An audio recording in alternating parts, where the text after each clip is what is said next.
जब संबुद्ध व्यक्ति जिंदा होता है तब उसके इर्द गिर्द धर्म भी जिंदा होता है, और संबुद्ध व्यक्ति के जाने के बाद धर्म की लाश रह जाती है, धर्म मर जाता है। बुद्ध थे, धर्म जिंदा था। बुद्ध गए, बुद्ध के नाम पर सारा बौद्ध धर्म सिर्फ धर्म की लाश बन गया। इसका कारण है कि उनके जाने के बाद वह सारी चीजें उनके फॉलोअर्स करने लगे जिनसे बुद्ध को तो याद किया जाए, लेकिन बुद्ध जो भी जिंदगी भर करते रहे उसके मर्म को उन्होंने उसी दिन भुला दिया। जैसे पूरे जीवन भगवान बुद्ध ये कहते रहे कि अपने भीतर चेतना को विकसित करने के लिए ध्यान अनिवार्य है। हाँ, अपदीपो भव। अपना दीपक स्वयं बनो और अपनी चेतना को जगाओ, और उसका उन्होंने विज्ञान दे दिया। और उन्होंने कहा कि सारे कर्म कांड व्यर्थ हैं, पूजा पाठ के चक्करों में मत उलझो। और इसीलिए उन्होंने मूर्ति पूजा और जैसी तमाम परंपराओं के खिलाफ एक विराट आंदोलन खड़ा कर दिया। लेकिन आप हैरान होंगे कि इस दुनिया में सबसे अधिक मूर्तियां अगर किसी की हैं तो भगवान बुद्ध की।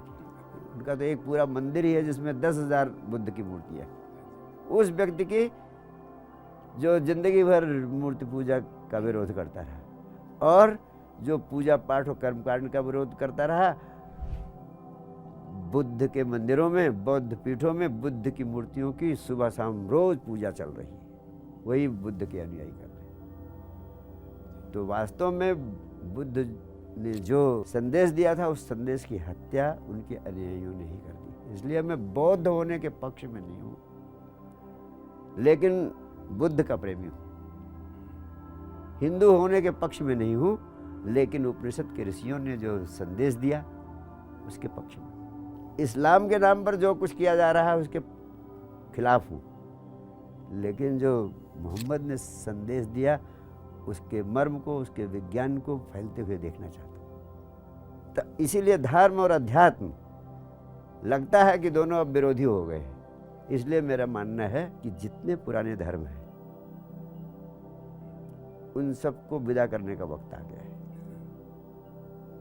ताकि हम धर्म और अध्यात्म को वैसे ही संपूर्ण मनुष्यता के लिए विकसित कर सकें जैसे हम फिजिक्स, केमिस्ट्री, मैथ्स विकसित कर सके, जिससे कि सारी दुनिया लाभान्वित हो सकती है। और सारी दुनिया के लिए एक ही फिजिक्स है, एक ही केमिस्ट्री है, एक ही बायोलॉजी है, एक ही मेडिकल साइंस है। वैसे संपूर्ण मनुष्यता के लिए अंतर का विज्ञान भी एक ही होना चाहिए।